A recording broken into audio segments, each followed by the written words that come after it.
Ansu Fati, c'est quoi le souci? Bienvenue dans un nouvel épisode du temps additionnel du Club des 5. Je suis très heureux d'être avec vous. On va parler du Barça aujourd'hui. Le Barça qui joue ce jeudi face à Manchester United. C'est ce soir à Old Trafford. Juste avant, on va se poser la question s'il y a un problème avec Ansu Fati. Ça va être un débat qui va être plutôt intéressant parce que c'était un joueur qui avait énormément de promesses qu'il ne tient pas pour le moment. Pour ça, j'ai une flopée de chroniqueurs pour parler de ce thème hyper intéressant. On va commencer par l'invité, parce que vous l'avez vu sur la miniature, et puis voilà, c'est un honneur de l'avoir avec nous. Nico Colombien. Salut Nico. Salut frérot, ça va? Ça va bien et toi? Ouais, ça va, tranquille, hein. Franchement, je suis content d'être là. D'habitude, je vous vois sur Internet et je vous vois faire le buzz sur la twittosphère. Là, je suis autour de la table, donc je m'apprête à faire les 100 000, 200 000 vues sur Twitter où tout le monde m'insulte. Mais je suis prêt, je suis là, je suis prêt, les gars. Et puis tu ne vois pas que sur les Internet, on joue au paddle aussi ensemble. Et on joue au paddle et on gagne ensemble au paddle. On va faire notre premier tournoi officiel avec Nico. D'accord, on attend de voir ça. C'est pas mal, c'est plutôt pas mal. Walid Acharchour, bonjour. Bonjour Romain, bonjour Elton, bonjour Nico. Très. T'es impatient toi aussi? Non, je suis un peu. En fait, je suis un peu stressé parce que la dernière fois qu'on a joué ensemble au paddle, on a perdu avec mon ami Elton. Et je suis un peu inhibé en fait. Et de voir un mec aussi fort au paddle à côté de moi, ça me. En constante progression. Exactement, ça me dérange. La flèche montante, comme on m'appelle. C'est mon petit surnom. Parce que là, on le dit pas, mais il sort d'un entraînement au Fort Paddle. Ouais. Et en fait, en plus, il me racontait, mais il incite, c'est-à-dire son entourage à s'entraîner. C'est-à-dire qu'il leur dit, vous payez des cours, sinon vous jouez pas avec moi. Il y a une dynamique. Voilà. Il menace les gens, donc c'est extraordinaire. C'est ce que tu as fait avec Elton. Oui, aussi. Justement, Elton Mokolo, bonjour. Bonjour Romain, bonjour Walid et enfin bonjour Nico. Très content d'être avec toi parce qu'on te voit évidemment sur les cours de paddle et donc ça fait très plaisir d'être avec toi. On le voit pas que sur les cours de paddle. Ah oui, on voit un peu de part quand même. Parce que si tu veux, moi j'ai 3 objectifs dans ma vie: acheter une maison, me marier et être dans la Gova. Voilà. Ce sont mes 3 objectifs. J'aime bien ça, j'aime bien. T'es plutôt dans le métro, toi. Je suis plutôt dans le métro. Ligne 8, on remonte toute la ligne 8. Bon Nico, t'es ouvertement un fan du FC Barcelone. Ouvertement, ouais. Donc on va pouvoir parler de ce thème-là avec toi. On va pas dire que tu nous as inspiré le temps additionnel avec un petit tweet du mais qu'est-ce que c'est Ansu Fati, mais n'hésite pas, tu peux le dire. C'est gratuit. C'est un peu inspiré de ça. Mais c'est vrai parce que non mais il faut le dire. Il faut le dire parce que j'ai regardé le tweet de Nico, je dis mais c'est vrai qu'Ansu Fati on banalise un peu. Ça y est, il est plus là, quoi. Ouais, tu vois, on en parle plus, quoi. Alors qu'il y avait une hype énorme dessus. J'ai dit pourquoi pas l'inviter, qui nous un peu influenceur. Les gars. On t'ouvre la porte du Club des 5. Donc on va se poser autour du débat d'Ansu Fati avec plusieurs étapes. On va d'abord se poser la question de savoir s'il y a vraiment un problème, où il en est Ansu Fati. Qu'est-ce qui a expliqué que les performances hyper intéressantes qu'il avait en début de carrière ne sont plus celles qu'il a actuellement, et puis quelle est la part de responsabilité peut-être dans le coach, dans Xavi, dans ses coéquipiers, et quelle suite on pourra donner à la suite de la carrière d'Ansu Fati. Ce qui est important de poser là, comme ça comme débat, c'est de savoir si véritablement il y a un problème. Parce que Ansu Fati, c'était censé être la relève. Il a récupéré symboliquement le numéro 10 de Lionel Messi au FC Barcelone dans la foulée du départ de Lionel Messi. Elton, j'ai envie de te poser la première question. Est-ce que tu sens qu'il y a un problème Ansu Fati dans l'écosystème FC Barcelone? J'aime pas être le premier au tableau, si tu veux. Ah, tu veux réagir directement sur Non, moi j'aime bien. C'est une première, ça c'est génial. Non, pour être un peu plus sérieux, il faut rembobiner. Effectivement, il y a septembre 2021 qui est très important dans l'historique d'Ansu Fati avec le FC Barcelone, parce que le FC Barcelone clairement est en crise. Lionel Messi vient de partir, la situation économique est catastrophique et il faut raconter une histoire au FC Barcelone. Il faut raconter notamment une histoire aux socios, à l'entourage du FC Barcelone. Et par rapport à ça, il faut quelque chose de positif. Et donc, dans l'idée de Joan Laporta, qui est le président du FC Barcelone, il y a l'idée de donner le numéro 10 à Ansu Fati, de manière à poursuivre cette filiation, le joueur de la Masia qui a grandi dans les catégories inférieures et qui va prendre la succession de Lionel Messi. Et moi, déjà, à l'époque, je m'étais positionné en me disant que le plan médiatique qui avait amené Ansu Fati à prendre le numéro 10 était quand même très exagéré et était contre-productif. Pourquoi ? Parce qu'il était question d'un joueur qui sortait de blessure. Et donc, par rapport à ça, je pense pas qu'il avait besoin de cette surexposition. Parce que là, pour le coup, il assumait le fait qu'il allait prendre la succession de Lionel Messi. Alors que Lionel Messi, quand il hérite du numéro 10, après le départ de Ronaldinho, c'est un enchaînement beaucoup plus naturel. Déjà parce que Lionel Messi était 3e au Ballon d'Or en 2007 et que quand Ronaldinho part, Lionel Messi est déjà un joueur consacré, donc c'est une succession naturelle. Et surtout, le Barça avait décidé de se séparer de Ronaldinho. Là, on est sur un panorama différent, à savoir que Lionel Messi quitte le Barça de gré ou de force parce qu'il y a une situation économique qui est difficile. Le Barça n'a pas une équipe compétitive dans un premier temps et Ansu Fati, au milieu de tout ça, hérite du numéro 10. Donc clairement, il y avait beaucoup de pression qui ont accompagné Ansu Fati et ça n'a pas forcément aidé. Et ensuite, par rapport à ça, il y a des attentes qui sont très élevées parce qu'aujourd'hui, il y a quand même quelque chose qui est paradoxal, à savoir un Barça qui est leader conquérant en Ligue 1. Je vous rappelle que le Barça est en route pour faire les 100 points si tout va bien et qu'à côté de ça... Sur la moyenne de points qu'ils ont actuellement. Sur la moyenne de points qu'ils ont actuellement. Et à côté de ça, le numéro 10 du Barça, un joueur qui doit être référent, et ben, il a un rôle anonyme du côté du FC Barcelone. Et quand on sait qu'Ansu Fati, beaucoup nourrissait des espoirs par rapport à lui, et ben, le fait d'avoir un joueur qui fait une saison plutôt anonyme, même si faut quand même contextualiser, il est qu'à 2 buts de son record de buts avec le FC Barcelone, parce que c'est vrai qu'il n'a pas eu énormément de saisons. Et ben voilà, tout ça participe au fait qu'il y a une incompréhension par rapport aux joueurs qu'est Ansu Fati. Nico, si on se réfère à tes premiers souvenirs d'Ansu Fati en tant que supporter du PSG, du Barça. Non, tu fais des soucis, toi. Quand tu as vu les premières prestations d'Ansu Fati et son épanouissement sur ses premières années, qu'est-ce que tu as ressenti? Qu'est-ce que tu t'es dit face à ce prodige-là qui était amené? En vrai, pour être honnête avec toi, en fait, le football m'a appris à me canaliser sur tous ces petits phénomènes. Tu vois, en fait, c'est que plus jeune, je t'aurais dit ouais, c'était une folie, j'y crois, ça va devenir quelqu'un, etc. Et puis avec le temps, avec ce qu'on a vu aussi avec tous les nouveaux Zidane, tu vois, les Gourcuff, les Marvin Martin, tous ces mecs-là, tu vois, on s'est enflammé, il s'est rien passé derrière. J'ai appris à me canaliser. Quand j'ai vu Ansu Fati, bien évidemment que tu vois un potentiel énorme, tu vois un joueur qui peut faire de grandes choses, mais il faut prouver derrière, tu vois. Pour faire un petit parallèle avec le rap, c'est bien d'avoir un petit buzz, mais il faut concrétiser derrière, tu vois. Il faut confirmer derrière, et c'est ce qui s'est passé avec Ansu Fati, qui pour l'instant, pour moi, n'a pas confirmé. Mais c'est vrai que, tu vois, si je me replonge un peu dans ses débuts, il y avait une hype, tu vois, il y avait une hype, comme tu disais, Elton. Ils savent te vendre un produit, ils savent médiatiser quelque chose, ils t'amènent le joueur comme le petit de la Masia. Et tu vois, il y a ce truc aussi autour de la Masia où, quand on dit il vient de la Masia, il y a ce truc, parce qu'en fait, il y a Lionel Messi, il y a Xavi, il y a Iniesta, il y a tous ces mecs-là qui sont sortis de là-bas, et donc forcément, tu t'attends à ce qu'on te ressorte un petit génie comme eux. Et au final, j'ai bien fait de pas m'enflammer, mais j'ai pas envie de l'enterrer. J'ai pas envie de l'enterrer tout de suite. Parce que sur le début de sa carrière, Walid, Ansu Fati, mine de rien, on disait à 17 ans, etc., mais il faisait pas mal de dingueries, mais mine de rien, il nous étonnait à chaque fois. Il y avait des stats de buts par tir cadré qui étaient incroyables.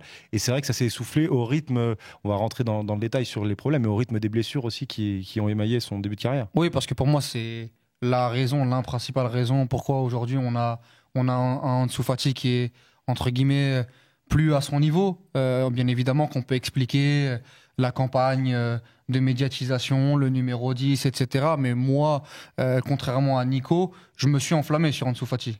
Et véritablement, parce que quand je le vois à 16 ans contre Osasuna avec Valverde, il me semble mettre des buts de la tête son premier but en rentrant sur tu l'avais dit, je crois que c'est sur ses 13 premiers tirs, c'est 11 buts. 13 premiers tirs cadrés. Voilà, 13 premiers tirs cadrés, c'est 11 buts. Il y avait une finition incroyable devant le but. Il y avait un mix un petit peu entre le ailier, mais pas véritablement ailier qu'on peut apercevoir dans le football moderne, avec aussi cette capacité de rentrer dans l'axe. On savait pas si c'était un numéro 9, un numéro 7. Voilà, clairement, moi, je vais pas dire qu'on était en présence d'un ovni, parce qu'on a déjà vu ça, mais on était quand même sur un sacré client. En termes de précocité, en termes de personnalité, ce qui faisait Soukeman notamment, même s'il y avait eu quelques petites blessures. Et Vraiment, moi, avec Pedri, quand ils arrivent, et en plus, Ansu Fati, tu l'as dit, lui, il est vraiment formé, entre guillemets, à la Masia. Pedri avait été à Las Palmas et il est revenu très, très jeune au Barça. Non, tu mens, Pedri est formé à la Masia. Ça, c'est une histoire. Elton, je t'ai déjà dit, c'est comme le Père Noël, en fait. Ce n'est pas vrai. Non. Non, mais je te l'ai dit à chaque fois. Pedri, à 17 ans, était déjà au Barça. Oui, d'accord, mais t'as des preuves de Las Palmas. En fait, il joue en Segunda B avec Las Palmas. Il a fait 2 ans à Las Palmas, ça veut dire quoi? Le maillot jaune. 2 ans. De Jonathan Vieira, là, etc. Je sais pas si tu te rappelles. Kevin Prince Boateng. L'année prochaine, selon les statuts FA, Pedri sera considéré comme un joueur formé à la Masia. D'accord, Elton. Après, de toute façon, comme on dit toujours, si l'info ne nous plaît pas, elle peut être jugée fausse. C'est pas faux. Donc l'info ne me plaît pas, elle est fausse. La petite souris ne passe pas non plus. C'est papa qui te donnait 2 €. Mais pour revenir sur ce que je disais, c'est que voilà, clairement, quand les deux sont là et quand les deux intègrent, entre guillemets, cette équipe du Barça, il y a un truc extraordinaire.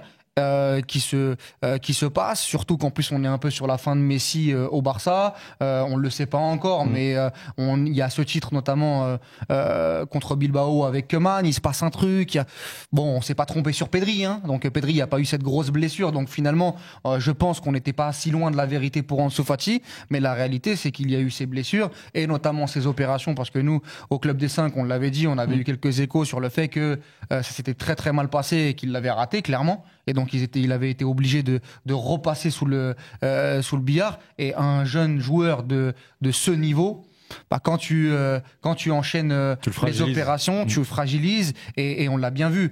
Aujourd'hui, Ansu Fati n'est plus capable, et je pense que c'est aussi pour ça que le Barça a recruté un Rafinha, a prolongé un Dembélé, a recruté un Ferran Torres, a recruté un Aubameyang l'année dernière, puis un Lewandowski, Memphis Depay. C'est que si vraiment tu comptais sur Ansu Fati comme d'un élément fiable par rapport à ses blessures, il n'y aurait pas eu autant de solutions. Il n'y aurait pas eu autant en poste de milieu relayeur, il n'y a pas eu autant de Pedri, tu lui as fait de la place parce que tu savais très très bien qu'à un moment donné, il avait montré. Donc ça témoigne aussi du fait que pour moi, le point de non-retour, si Ansu Fati ne remonte pas la pente, et on lui souhaite parce que c'est un joueur qu'on aime beaucoup, ça reste la blessure et les opérations. Elton, tu veux revenir peut-être sur ces blessures, parce que la première fois qu'on en avait parlé, là on les a listées, hein, les blessures. Un problème au genou d'abord en 2019-2020, ça a duré que 22 jours, ça lui a fait rater 2 matchs. Il y a cette grosse blessure en 2020-2021, déchirure du ménisque, 312 jours d'indisponibilité, 47 matchs, c'est quasiment un an, hein, c'est 10 mois. Et en 2021-2022, blessure au genou, blessure à l'ischio, manque d'entraînement. Voilà, c'est la remise à niveau après toutes ces blessures. Tu me disais assez simplement, ils ont raté son opération. Alors moi je me disais, mais rater son opération, ça veut dire quoi et quoi? Ça veut dire bon, ils ont mal placé un truc et puis il a un peu de mal à récupérer. Non, ils l'ont raté au point de devoir la refaire. Enfin, rater l'opération. On parle quand même de docteurs qui sont quand même expérimentés et compétents, mais ce qu'on veut dire par là dans rater l'opération, c'est comment le joueur réagit à ces opérations, s'il réagit bien. Parce qu'il ne faut pas oublier que dans l'idée, notamment du premier retour d'Ansu Fati tel qu'il était prévu, on parlait d'un retour avant ce fameux Barça-PSG. Or, il y a eu des complications. Et donc, par rapport à ça, il y a dû avoir une deuxième analyse qui a amené à cette deuxième opération. Et après, on sait très bien comment ça se passe, parce qu'on parle d'un joueur qui n'avait que 19 ans à l'époque. Donc, on parle d'un joueur qui, encore une fois, faut quand même contextualiser, à savoir, deuxième opération, il y a une appréhension de l'opération, et il y a surtout la rééducation, qui fait que, est-ce que tu es amené à rejouer au même niveau qu'avant ?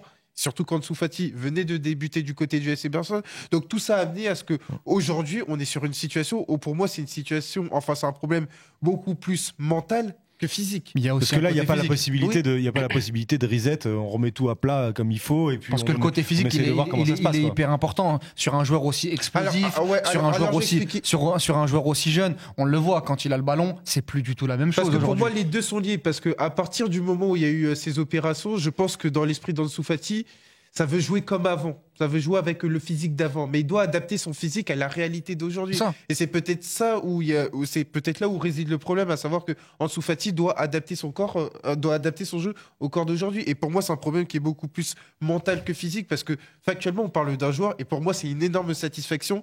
Cette saison, Ansu Fati a toujours été dans les convocations. Et d'ailleurs, il y a eu un petit événement il y a une dizaine de jours contre Villarreal. C'était la seule fois où il n'est pas entré en jeu. Alors qu'avant, même s'il a un temps de jeu qui est quand même famélique par rapport aux ambitions qu'on avait pour lui, parce que c'est une moyenne de 36 minutes par match, on s'attendait à ce que Ansu Fati puisse dans un premier temps enchaîner. Donc ça, c'est déjà une satisfaction. Alors moi, je pose la question et je te la pose, Nico. On a vu les statistiques, 31 matchs cette saison, seulement 13 titularisations sur ces 31 matchs, 6 buts casse-pattes décisifs. Tu disais que c'est pas loin de ses plus hauts standards. Toutes compétitions confondues. Ouais, parce qu'on parle saison 2019-2020, il met 8 buts. Parce qu'il y a un doublé là en Copa del Rey contre l'Inter City, c'était ça. Un but très important en Supercoupe contre Real Betis. On banalise pas l'Intercity là.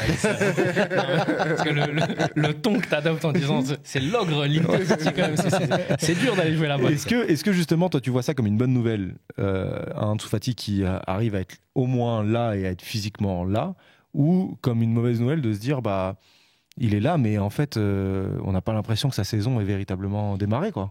Moi je vois pas ça comme une bonne nouvelle, tu vois. Là sur son dernier match il sort, il est dégoûté. Le lendemain, il fait une prise de parole en disant bah, je remercie le public de m'applaudir, mais moi, je ne suis pas satisfait de mes prestations. Donc, déjà, bon, il est en phase avec lui-même. Il est lucide. On l'a déclin. Je me sens à 100% et je veux retrouver la confiance. Hier, je suis sorti en colère parce que je pense aux supporters du Camp Nou qui me soutiennent toujours et je n'arrive pas à leur rendre ce qu'ils me donnent. Exactement. Tu vois, et moi, quand je vois ça, je ne peux pas me dire que je me satisfais de sa saison. Mais je suis content que lui soit lucide comme il dit. Conscient de ça. Ouais, il est conscient. Donc je me dis que à un moment donné, ça va peut-être se débloquer. Après, oui, comme il dit Elton, peut-être qu'il va falloir qu'il repense son jeu, au même titre que là, tu vois, il est lucide sur sa prestation du match. Il va falloir qu'il soit lucide aussi avec son corps. Est-ce que j'ai des problèmes? Si oui, quels sont-ils? Et comment est-ce que je peux adapter mon jeu pour être plus performant et aider l'équipe? Parce qu'en vrai, tu vois, quand je le vois là face à Cadiz, il est transparent. Mais genre, on parle d'un joueur d'un potentiel énorme qui est transparent sur un match qui est à notre portée, qui est au Camp Nou, et il se passe rien du côté gauche, tu vois. Mais il y a un truc sur lequel moi j'aimerais quand même rebondir et que je trouve qu'on banalise énormément, c'est le poids du maillot. Parce que ce numéro 10 là, on parle pas du numéro 10 de n'importe quel club, on parle du numéro 10 de Lionel Messi, qui est, après chacun ses goûts, mais qui est peut-être le meilleur de tous les temps. Et on parle d'un petit qui vient, qui le récupère comme ça, et qui endosse le numéro 10. En fait, ce qui s'est passé, c'est que il veut pas d'histoire. Chacun dit peut-être. Il aurait dû enlever le peut-être. Non, mais tu vois. Mais défends ta position. Je la refais.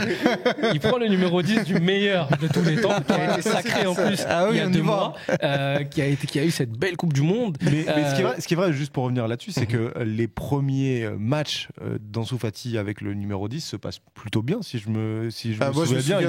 Il marque assez vite, quoi. Le fameux but contre et le retour, son retour de blessure avec le numéro 10, c'est pas un match contre le Celta au Camp Nou. Déjà, il y a Levante. Où ils se prennent dans les bras, je sais pas, avec la Porta, il y a une espèce d'histoire. Si, c'est Levante. C'est Levante. Il rentre, il marque direct. L'un des derniers matchs de Koeman, il gagne 3-0. D'ailleurs, c'est la première titularisation de Gavi à l'époque. Et Ansu Fati rentre à une vingtaine de minutes. Et à ce moment-là, c'est quand tout le monde le porte. Et à ce moment-là, on se dit, waouh, c'est le retour de vraiment le numéro 10, Ansu Fati. C'est son équipe, ça va être son équipe, etc. Je me rappelle de ce match-là, c'est assez marquant. L'image est symbolique, c'était d'ailleurs quelque chose de très émouvant parce qu'il y a beaucoup de joueurs qui étaient limite émus, mais je suis d'accord avec Nico et moi je vais même vous dire un truc, j'étais d'avis à ce que le numéro 10 ne soit pas porté par un joueur lors de la saison post-Lionel Messi. Parce qu'on savait que en termes de symbole... Après, le 10, c'est compliqué dans une équipe de foot quand même de sortir. En termes de symbole, on savait que ce serait très compliqué. On renverrait notamment le joueur qui allait porter ce numéro à la figure de Lionel Messi. Et donc, par rapport à ça, Ansu Fati en a quelque part souffert. Mais maintenant, c'est vrai que Ansu Fati a besoin d'un déclic mental parce que, clairement... Aujourd'hui, le problème d'Ansu Fati, c'est ce qui a été sa principale qualité, la confiance en soi. Je vous renvoie à ce que disait Victor Valdés à l'époque où Ansu Fati a sa première convocation contre le Real Betis, si je dis pas de bêtises. C'était le Real Betis quand le Barça gagne 5-2. Victor Valdés, qui était l'entraîneur des U19, dit que la principale qualité d'Ansu Fati, c'est sa confiance en soi. Et d'ailleurs, on le voit dès sa première titularisation contre Valence, au bout de 5 minutes, débordement, passe décisive pour Frenkie de Jong. Première sélection avec l'Espagne. Et d'ailleurs, Luis Enrique l'avait rappelé. Je me rappelle de ces matchs-là, c'était pas le même joueur. Ouais, Luis Enrique l'avait rappelé sur Twitch en disant quel joueur lui avait fait la plus grosse impression. Il dit Ansu Fati parce que son premier ballon, petit pont long de ligne. Contre la Géorgie, non, c'était contre l'Ukraine. Ah, contre Et l'Ukraine. donc, en gros, c'était ça, c'était la confiance en cette forme d'arrogance, cette idée de se dire dès que j'ai le ballon, il va se passer quelque chose. Et là, pour le coup, là, on est sur un joueur qui est beaucoup plus neutre parce que peut-être qu'il fait des choses beaucoup plus scolaires. Et il n'ose pas. Il risque n'ose moins. plus. Ouais. Et ça, il n'ose plus. Et ça, c'est quelque chose qui est vraiment frappant. Je sais pas si t'as vu, Romain, mais sur les matchs, je suis quand même calé. Hein. Ouais, Géorgie, non, Ukraine. C'est Vigo, non, Levante.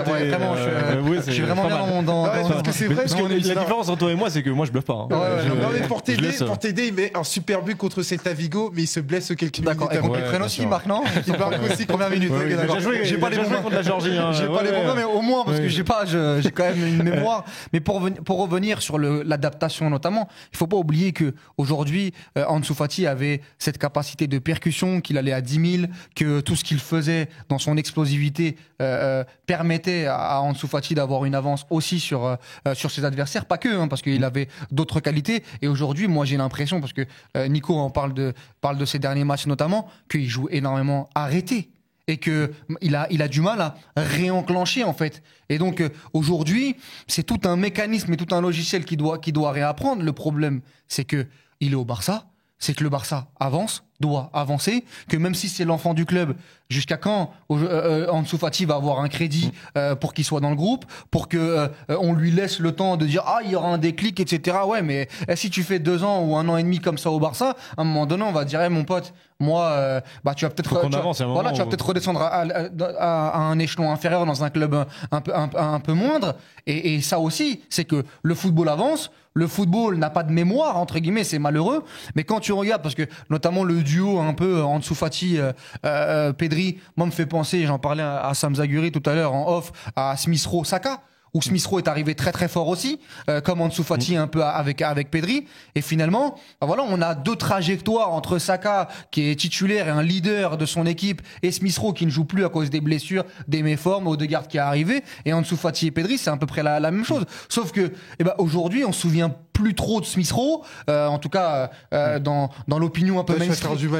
Non, mais dans l'opinion un peu mainstream aujourd'hui, Arsenal va gagner peut-être un titre de Première Ligue sans Smith Rowe. Ça aurait été une importance très très mineure. Ça aurait été inimaginable il y a encore 1 an et demi, 2 ans, le match contre Tottenham, etc. Les deux qui s'embrassent. Et la même chose pour le Barça avec Ansu Fati, où aujourd'hui, ils vont peut-être gagner la Liga sans un Ansu Fati qui est dans les plans. Donc ça aussi, la notion du foot qui avance et qui n'a pas de mémoire, ça va être aussi important. Et quand tu parles de cogiter, de la déclaration qui est assez forte où il sort, il est triste. Moi, je pense qu'il est lucide, mais je pense qu'il est triste et qu'il est conscient qu'il n'aura pas une énorme marge. Parce que moi, j'ai pas un Xavi qui, en conférence de presse, dit à chaque fois non, vous inquiétez pas, Ansu Fati, moi, je l'aime beaucoup, on va prendre le temps, etc. J'ai pas eu, je sais pas si si. Il y a eu des déclarations comme ça. Regardez, on en a une où il le défend un petit peu.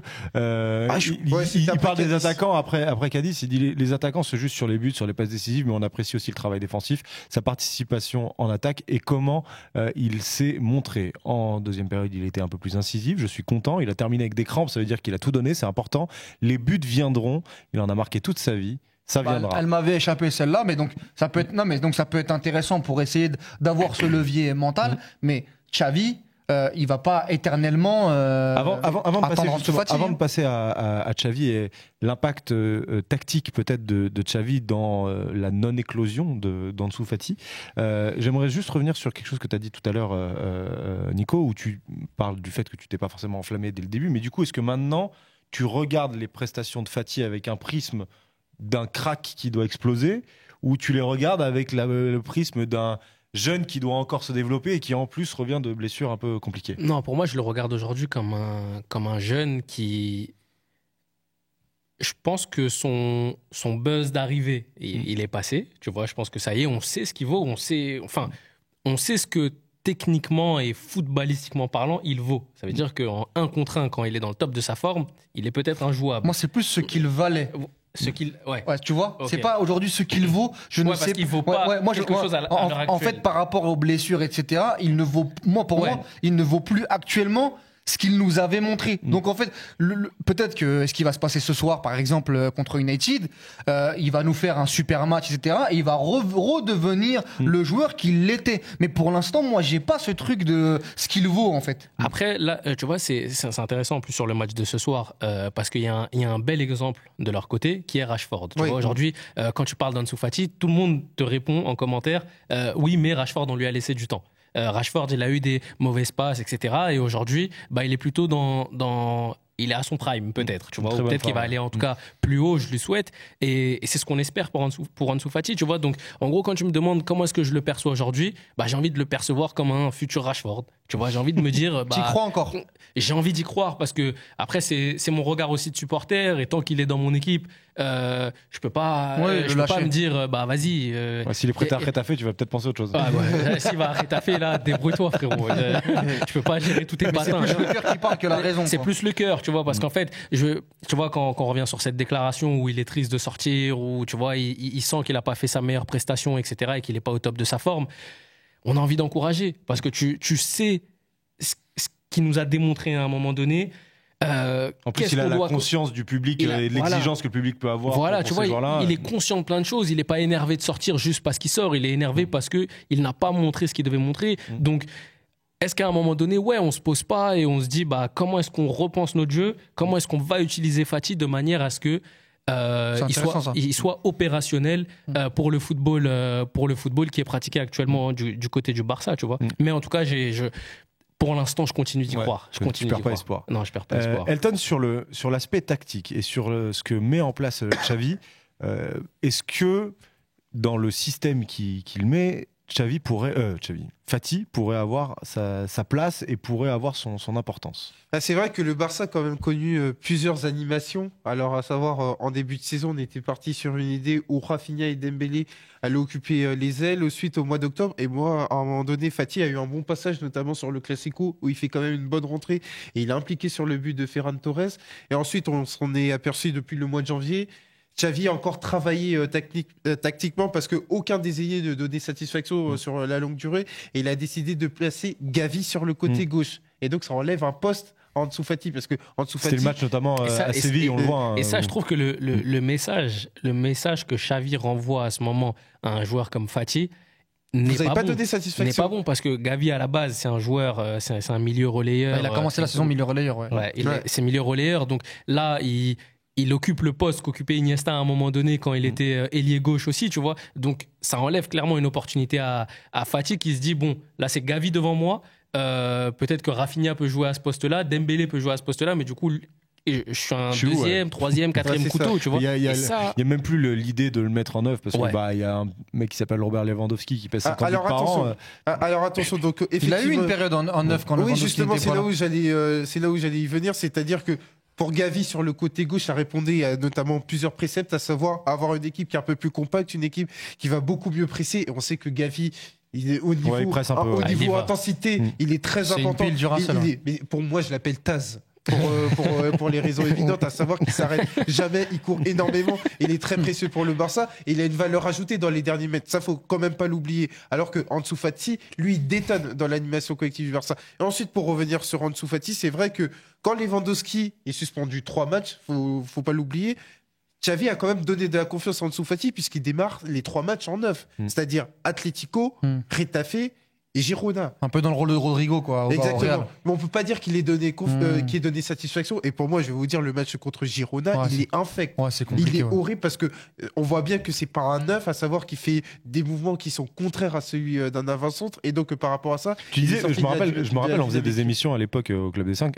Avant blessure, tu disais que le poste de neuf comme ça pouvait correspondre au profil. Sur le moyen long terme. Il avait joué contre le Real sur le 2-1 sur le 2-1 d'octobre avec le but d'Alaba, d'Agüero, avec l'anglais qui fait faute sur Ramos là, qui donne un penalty. Oui, ce match-là. Alors là pour le coup c'était le 3-3 avec le but de Valverde, etc. T'es toujours bien dans ton émission. Tu ne cours pas de match. Non mais parce que pour le coup c'est Soukeman parce que Koeman il a aussi utilisé de manière ponctuelle à ce rôle-là et c'est vrai qu'il avait été décisif, enfin davantage sur le but du 3. Mais ce que je veux dire par là, c'est que pour moi, l'évolution d'Ansu Fati en tant que numéro 9, ça sera sur le moyen long terme. Mais là, pour le coup, avoir Ansu Fati en position de numéro 9, Ansu Fati en manque de confiance, c'était pas forcément l'aider, c'était pas forcément lui rendre un grand service. Et donc, par rapport à ça, il a été la victime tactique, notamment de la redistribution tactique de Xavi. Alors, avant de répondre à la question, qui est la question de la vidéo, savoir si Ansu Fati c'est fini, Walid, j'aimerais avoir ton avis. Est-ce qu'on peut parler de mauvaise gestion de Xavi ? Parce que il y a aussi une contrainte de résultat. À un moment, là, il a essayé 3 fois en 9 Ansu Fati. Il a essayé de le mettre. Il l'a fait jouer souvent. Il l'a fait rentrer souvent. Peut-être que la mauvaise gestion est là. Tu vois, parce que, excuse-moi. Le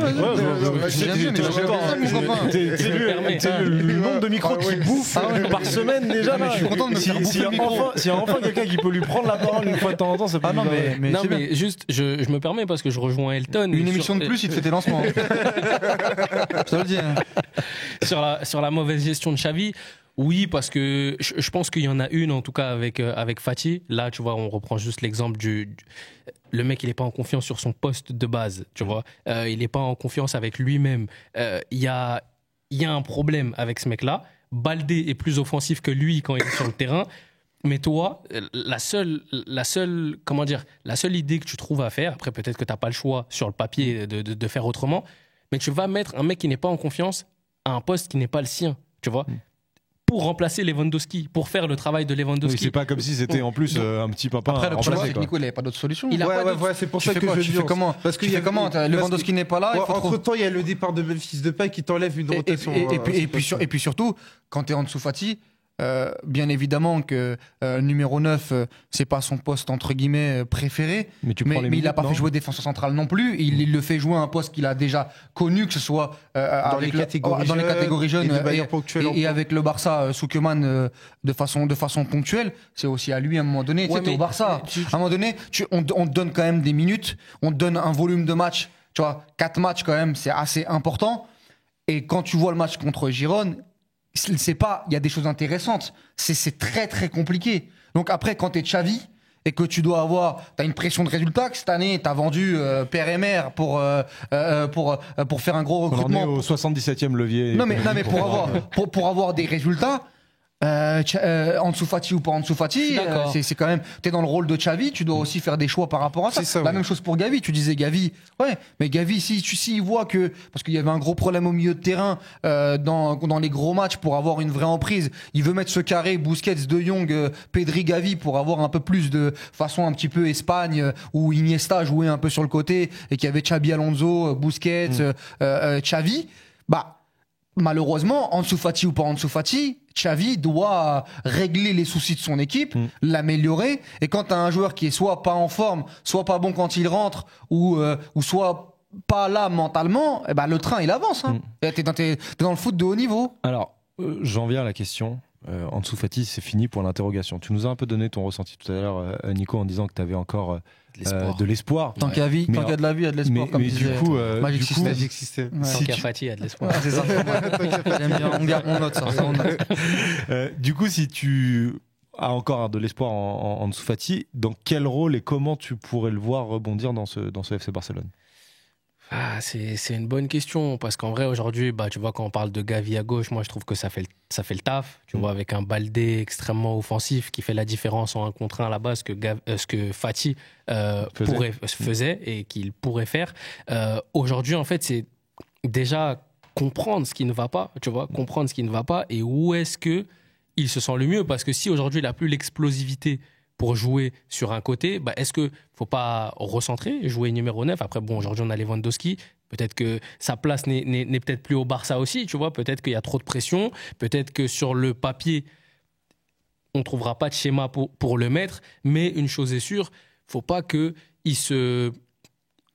s'enferme dans l'idée de vouloir exploser au Barça et que peut-être ça ne le fasse plus. Tu vois, moi, je préfère le voir. Ça pourrait lui faire, ça pourrait lui niquer sa carrière, en gros. Exactement. Genre, je vais pas partir alors que je suis censé être la relève du Barça, quoi. Exactement. On a beaucoup d'exemples comme ça de mecs à cause d'une grosse blessure très tôt. Ne retrouvent jamais leur niveau. T'en as toi, Elton, dans ton magasin ? Il n'avait pas eu des blessures aussi. C'était davantage des problèmes. Non mais Barça ou ailleurs. Ou ailleurs, hein, Torres. Oui, il doit y en avoir. Mais des mecs qui voilà, par exemple un mec comme Fekir qui n'a jamais retrouvé sa pleine mesure et son explosivité. Aujourd'hui, tu vois le Fekir à Lyon à l'époque des matchs contre Caen, Montpellier en 2015, et aujourd'hui il continue, il s'est réadapté. Ouais, il continue. il fait quand même une belle carrière. Oui, il continue à être performant, mais c'est plus du tout le même joueur. Et peut-être que Fati. Est-ce que, pour revenir sur le tweet aussi de Nico, est-ce que le fait de lui enlever le numéro 10, ça va le décharger un peu de cette pression-là Non, moi, j'y crois pas. Non, j'y crois À pas. un moment donné, il faut arrêter. Non, mais les gars, En fait, faut mettre moi- les pieds dans le plat. Encore une fois, il y a une blessure, il y a une C'est vrai. opération, il y a eu quelque chose, il y a un avant et un après. C'est quand même assez flagrant quand on le voit. Par contre- si c'était qu'une histoire de maillot et que tu lui mettais le numéro 13 et qu'il devenait extraordinaire, je sais pas qu'ils essayent à l'entraînement. Peut-être à l'entraînement, ils vont lui enlever le numéro 10. Est-ce qu'à l'entraînement, il est plus fort que les autres ailiers? S'il était plus fort que les autres ailiers, il y a Xavi qui aurait dit bah les gars, il faut qu'on fasse quelque chose. Et il aurait appelé la boutique. Non, mais Nico, tu dis. Non, en revanche, sur cette histoire de pression autour du maillot, une chose qui, pour moi, je pense, pourrait l'aider, en plus de ces problèmes de santé qu'il faut qu'il règle, c'est... Bon, après là, vous allez penser que je ne suis pas objectif, que c'est le cœur qui parle un peu, mais le retour de Messi, avec reprendre ce numéro 10, réendosser cette pression du numéro 10, etc. Ça lui relâcherait Et que- sans trop le destituer. Et que toute la lumière soit sur Léo Messi, même si aujourd'hui, bon, on n'en fait même plus des caisses avec ce numéro 10 autour d'Ansu Fati, tu vois. Je pense qu'on a passé le step Moi, de... c'est pas ça. C'est même plus représentatif de quelque chose. Il a le numéro 10, ouais, ben, c'est bien, tu vois. Mais je pense que en remettant un peu la lumière sur d'autres personnes, qu'on en attend Mais peut-être un peu moins de lui. moi, Nico, la lumière, sincèrement, et je te le dis, on l'expliquait en début de. Je trouve qu'elle est plus trop sur lui. Ouais, Mais, regarde, franchement, mais- Ansu Fati, on en parle, mais très très peu. Ouais, mais la regarde, lumière, Walid. Lewandowski là, Ouais, là, Pedri là, récemment, il y a eu- Gavi là. Il y a eu une actu récemment parce que Xavi a été obligé de se positionner parce que la Copé avait avancé des rumeurs d'intérêt de Liverpool. Alors, c'est du ça, Bayern c'est ça par rapport à Fati. que je veux te poser pour terminer cette émission, Elton. Est-ce que il est possible que Ansu Fati rebondisse et fasse une vraie carrière, mais en dehors du FC Barcelone, tout simplement, quoi. Non, aujourd'hui, pour moi, son futur est du côté du FC Barcelone. Xavi a été très clair là-dessus en expliquant que il était hors de question de parler d'un départ d'Ansu Fati et qu'il ne comprenait pas pourquoi il y avait cette rumeur parce qu'il y avait effectivement les infos de la Copé et d'ailleurs Fati l'a dit hier en disant, enfin avant-hier en expliquant que son futur était du côté du FC Barcelone parce que faut pas oublier que Ansu Fati il nourrit quand même un sacré paradoxe. C'est l'un des joueurs les plus jeunes de l'effectif. En même temps, en termes d'ancienneté, c'est l'un des joueurs les plus vieux. Je veux dire, par là, c'est le 6e joueur. Ah, il a commencé à 11 ans et demi. Donc. Non, mais c'est le 6e joueur le plus ancien du vestiaire du FC Barcelone. Faut quand même se rendre compte parce que le FC Barcelone a énormément évolué en termes de vestiaire. C'est-à-dire qu'il y a 5 blessés, il est capitaine. Il y a 5 blessés et capitaine. Donc, c'est très facile de les deviner. T'as Ter Stegen, t'as Alba, t'as Busquets, Sergi Roberto et Dembélé. Et ensuite, Ah ouais, c'est vrai, t'as Dembélé. Ansu Dembélé, Fati. capitaine du Barça. Donc, quel fou. Incroyable. Donc tout ça pour dire que Ansu Fati, mine de rien, il est dans les meubles du vestiaire Blaugrana et donc par rapport à ça, lui il sait très bien que on a beau lui dire t'as que 20 ans et t'as toute l'avenir devant toi, lui il sait très bien que depuis 2019 il est dans le vestiaire du FC Barcelone et qu'à un moment donné il faut passer ce fameux step. Et maintenant aujourd'hui du côté du FC Barcelone et du côté de Xavi, on est dans une approche entre guillemets paternaliste, on lui explique oui, t'as encore le temps. Et d'ailleurs, Xavi lui a fait un rappel à l'ordre bienveillant, mais quand même un rappel à l'ordre en expliquant qu'aujourd'hui, les jeunes voulaient tout très vite et qu'il a même avancé son exemple. D'ailleurs, on en avait parlé au moment de... Je crois que c'était sur la carrière de Xavi. Xavi, à un moment donné, pendant 3 ans, il explique, il porte le numéro 26 et parfois, il faisait l'ascenseur entre l'équipe première et le Barça B. Alors qu'Ansu Fati n'est pas dans ce cas-là. À quel âge ? C'est au même âge que Fati. Donc, et Xavi, à C'est l'époque... comme Iniesta qui a commencé véritablement à 24 ans. Exactement. Et Xavi, lui, à l'époque, était champion du monde junior. Mais aujourd'hui, Le Fati, football, il a changé, comme dirait l'autre. Le football, il a changé. Et donc, Ouais. de par sa précocité, Fati, aujourd'hui, il a des ambitions. Donc, moi, je pense que Mais toi, t'en penses quoi, globalement le de- juge de paix pour Ansu Fati sera la saison prochaine. Parce que pour moi, il est vraiment question de quoi? D'un déclic mental. Est-ce que ça peut pas être C'est que décevant mental, toi. Parce que Pour moi, moi, je c'est pense... surtout mental. Parce que moi, je C'est pense surtout que... mental parce que pour moi, je pense que encore une fois, il y a une étape qui est très importante, c'est le fait d'être régulier en termes de convocation. Alors, c'est un petit pas pour le grand public en Ouais. se disant. Je trouve oui, sympa quand même. Oui, moi. oui, non, mais c'est un petit pas, mais moi je pense que pour le joueur qui a connu quand même 1 an et demi d'infirmerie, c'est quand même une avancée. Et ensuite, il faut traduire ça par des performances consistantes dans un premier temps en tant que remplaçant, c'est-à-dire que ok, Xavi va me donner 15 minutes par match, c'est globalement la moyenne, mais qu'à côté de ça, je vais les valoriser en mettant des buts en sortie de banc pour pouvoir m'amener à quoi? À une titularisation. Parce que clairement, si Fati part dans l'esprit de Xavi doit me donner 3-4 matchs en tant que titulaire, je pense que c'est la mauvaise perspective. Je t'écoutais, le déclic, ça peut être ce soir face à Manchester. Moi, je pense que, pour toi. enfin, en fait, je dis ce soir, mais je pense à court terme, parce que je pense que la saison prochaine, c'est loin et en même temps c'est proche, parce qu'il reste plus que 3 mois de compétition, 3-4 mois.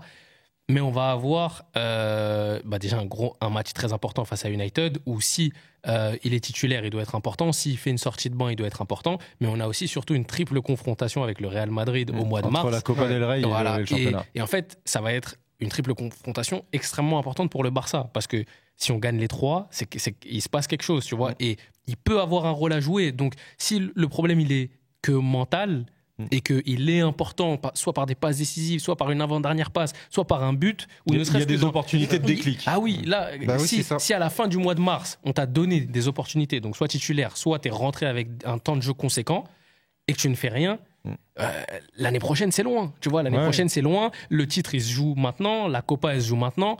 L'Europa League se joue ce soir. Donc, si t'es pas prêt, tu pars, frérot. mais c'est une très belle conclusion. Ansu Fati, c'est fini. C'est la question qu'on s'est posée donc, dans ce temps additionnel. Merci, messieurs, d'avoir été avec nous. Merci. Les socios qui nous ont regardés, n'hésitez pas à liker la vidéo. Ça nous aide énormément. Plus vous mettez de likes, plus la vidéo est proposée à des gens qui ne nous connaissent pas. Et on sait qu'il y a beaucoup de supporters du FC Barcelone qui ne nous connaissent pas. Il est pas mal à droite, là. On va le garder, je crois. Il est bien. J'aime bien, Il sort le contrat chez C'est quoi? Je sais pas, on m'a dit, il présente des programmes de rap. Ouais, il parle de Nino. Je vous rappelle, on l'a mis en place pour la vidéo à partir de la vidéo de Rashford lundi dernier, mais les meilleurs commentaires de la vidéo seront épinglés par le Club des 5. Donnez-nous vos arguments. Est-ce que vous pensez qu'Ansu Fati a terminé son histoire au FC Barcelone? Est-ce que vous pensez qu'il peut rebondir? Dites-nous oui. Est-ce que vous pensez que Nico est horrible? Si je dois revenir, petit pouce bleu. Voilà. Dites-nous ce que vous avez pensé de la prestation de Nico. Exactement. Ça va être hyper sympa. En tout cas, merci Nico d'avoir été Merci à vous avec pour nous. l'invitation, c'était super cool. C'était hyper sympa, c'était hyper intéressant. Ça fait bizarre de parler de foot, non? Ouais, mais c'est cool, j'aime bien. Franchement, c'est sympa. Moi, j'aime trop ça, tu connais. Je suis que sur Twitter à exprimer mes avis. Et là, je suis autour d'une table, ça me fait plaisir. Sympa. Okay. Merci Walid. Merci à toi, Romain. Merci Elton. Merci Romain. Merci à tous ceux qui nous ont regardés. Et puis on se donne rendez-vous très vite. On va pas débriefer ce soir le match du Barça face à Manchester. On va se donner rendez-vous peut-être demain pour un autre temps additionnel. Ça va être plutôt sympathique. On tournera une vidéo sur le Barça. Voilà, mais on tournera une vidéo sur le Barça s'il y a échec en Europe. Et puis sinon, on sera là bien sûr ce week-end sur la chaîne du Club des 5. Ciao tout le monde. Ciao. Salut.